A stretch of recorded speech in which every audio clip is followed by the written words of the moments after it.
ఇక్కడ విశేష తెలుగుదేశం పార్టీ కార్యకర్తలకు నాయకులు మైనార్టీ సోదరులకు ధన్యవాదాలు. ఎందుకంటే ఆలస్యమైంది. ఎందుకంటే ఆవులపల్ల ప్రాజెక్టు రైతులకు ఈ పెద్దిరెడ్డి రామచంద్రారెడ్డి రైతులకు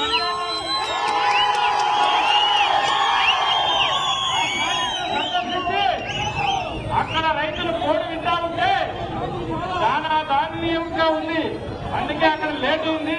మీరందరూ కూడా తెలుసుకోవాలని చెప్పి కోరుకుంటూ ఒకటే చెప్తున్నా, ఈ దొంగ ఓట్లతో 5,000 ఓట్లతో పెద్దిరెడ్డిలు గెలిచినా కానీ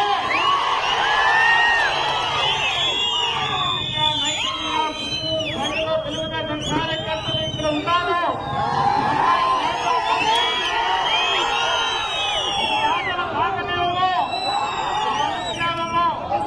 ముందులాగా నేను ప్రవర్తిస్తా, ముందులాగా పెద్దలం చలాయిస్తా.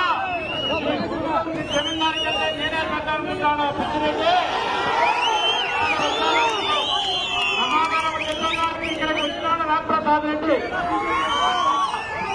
ఎందుకంటే మన పుంగునూరు గలాటాల జరిగి కరెక్ట్ గా ఈ రోజునికి 1 సంవత్సరం అయింది. ఆ రోజు అందరినీ కార్యకర్తలందరినీ కూడా ఆ కేసులో 3 కేసులు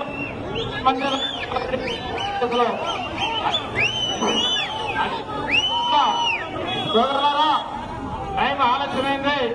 మళ్ళా మంత్రి గారు వెళ్ళాలా, క్షమించండి.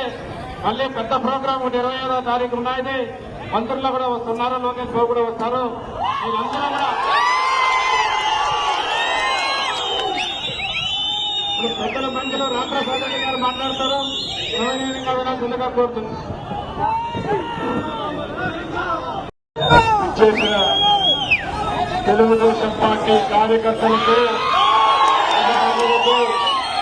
ప్రజలకు, ప్రతి ఒక్కరికి పాదాభివందనాలు తెలియజేసుకుంటూ ఈ అవకాశాన్ని కల్పించిన పొంగనూరు ఇన్ఛార్జి చెల్లాబాబు గారికి, పెద్దలకు, తెలుగుదేశం పార్టీ తరఫున ధన్యవాదాలు తెలియజేసుకుంటూ ఈ కార్యక్రమాన్ని ప్రారంభిస్తున్నా. ఎన్నికలు జరిగి 2 నెలలైంది. 25 సంవత్సరాలు ఈ ప్రాంతాన్ని ఏలిన పెద్దమ్మలు ఎక్కడికి పోయారో జరుగుతున్నా. 5 సంవత్సరాలు ప్రజలకు సైతం పెట్టుకుని పెద్దరెడ్డి, చిన్నరెడ్డి మధ్యలో అభివృద్ధి రెడ్డి ఈ ముగ్గురు నుంచి ఎక్కడికి పోయారో జరుగుతున్నా. సోదరులారా, గత 5 సంవత్సరాల్లో పొంగనూరు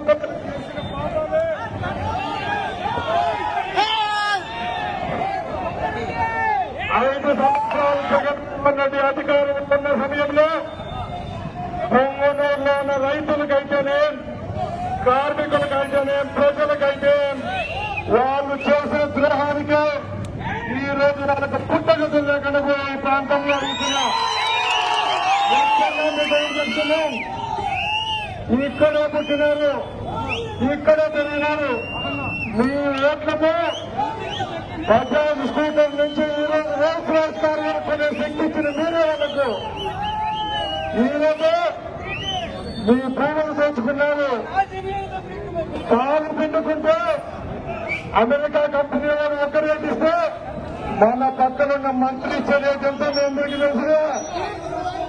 అమెరికా వాళ్ళు 40-45 రూపాయలు ఇస్తే మన వాడు 18 రూపాయలు ఇచ్చేది ఎంత దౌర్భాగ్యం అందరూ అర్థం చేసుకుని ఈరోజు నేను ఒకటే చెప్తున్నా, ఎవరైతే తెలుగుదేశం పార్టీ కార్యకర్తలపై దాడి చేశారో, ఎవరైతే తెలుగుదేశం పార్టీ కార్యకర్తలకు పూర్వం అనుకున్నారో అందరినీ ఈ ప్రభుత్వంలో అనా పైసలతో సహా జైలుకు తప్పించడానికి తెలుగుదేశం పార్టీ ముఖ్యంగా సోదరులారా గమనించండి. 5 సంవత్సరాలు స్వైర విహారం చేశారు పొంగనూరులో. 40 మంది పోలీసులు పెట్టుకొని వెనకామంటే నాయన కొడుకు పంచుకున్నారు భూములన్నీ. ఈ రోజు ముఖరత్నంలో పొంగనూరు ప్రజలు చూసేదానికి పొద్దున గంటలకు వచ్చి కాబట్టి రౌడీ ముఖాలు వేసుకొని వచ్చి పొంగునూరుకైతేనే ప్రజముఖుడు వచ్చిపోతున్నారంటే వాళ్ళ దౌర్భాగ్యం ఎలా ఉందో మీ అందరికీ అర్థమైంటుంది. 2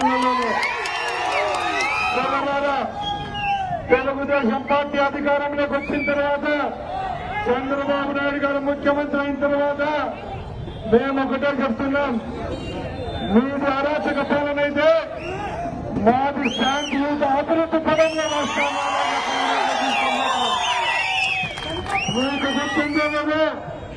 మీకు గుర్తుందో లేదో సంవత్సరం ముందు పెద్దలు మాజీ ముఖ్యమంత్రి వర్యులు ఆనాటి ప్రతిపక్ష నేత చంద్రబాబు నాయుడు గారు అంగళ్ళకైతేనే మదనపల్లికైతేనే పొంగనూరు పట్టణానికి వస్తాంటే ఆయనకు అర్హత లేదని అడుగుతున్నా. ఆ రోజు మీ వెనకాముతున్న చెంచాగల దగ్గర వాళ్ళదాన్ని తీర్చి మీరే కాదని అడుగుతున్నా. ఇదే పొంగనూరు ప్రాంతానికి చెందిన 100,000 మంది తెలుగుదేశం పార్టీ కార్యకర్తలపై దొంగ కేసులు పెట్టి పోలీసులతో బెదిరించి కొందరిని జీవితాలు చేసి మరి కొందరిని ఊరు రాష్ట్రాలు వదిలిపోవడం చేసిన దౌర్భాగ్యం మీకు పెద్దలని అడుగుతున్నా. ఈ రోజు ఒకటే చెప్తున్నా, వచ్చే 5 సంవత్సరాలు తెలుగుదేశం పార్టీ అధికారంలో ఉంటుంది. ఇక్కడ చంద్రబాబు గారి నాయకత్వంలో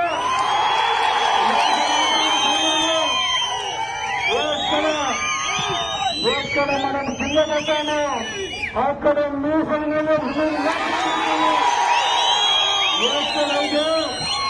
ఎక్కడైతే మన మీద దౌర్జన్యం జరిగిందో, ఏ ఎన్ఆర్ఓ ఆఫీసులో, ఏ పోలీస్ స్టేషన్ లో, ఏ ఆఫీసులో మనకు అవమానం జరిగిందో అదే ఆఫీసులో అధికారులు తెలుగుదేశం పార్టీ కార్యకర్తలతో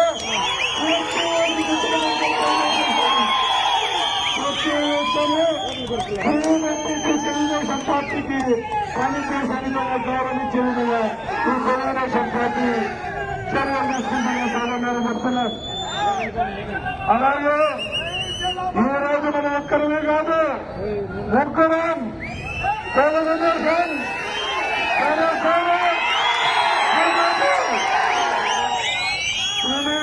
మనం అవతల చూసే జగన్మోహన్ రెడ్డి ఈ రోజు ప్రతిపక్ష హోదా కూడా ఆయనకు ఎక్కిలి నవ్వుతా ముసుగుసులు నవ్వుకుంటా నవ్వుతాందో ఏడుస్తాందో తెలియని పరిస్థితులు ఆయనకు ఈరోజు రాష్ట్రానికి పెట్టుబడులు తెచ్చే విధంగా మన ముఖ్యమంత్రి పనిచేస్తున్నాడు. అలాగే సోదరులారా గుర్తుపెట్టుకోండి, వచ్చి 2 నెలలైంది ప్రభుత్వం, ఇప్పటికే పెన్షన్లు చేశాం, 16,000 డిఎస్సీ పోస్టులు రిలీజ్ చేశాం. రేపు 15వ తారీఖున లక్షలాది మంది పేద ఎవరైతే ఉంటారో ఈ రాష్ట్రంలో ఉన్న పేద ప్రజలందరికీ మరొక్కసారి పెద్దలు అన్నా ఎన్టీఆర్ గారితో ఈ రాష్ట్ర ప్రభుత్వం ముందుకు వస్తాయని.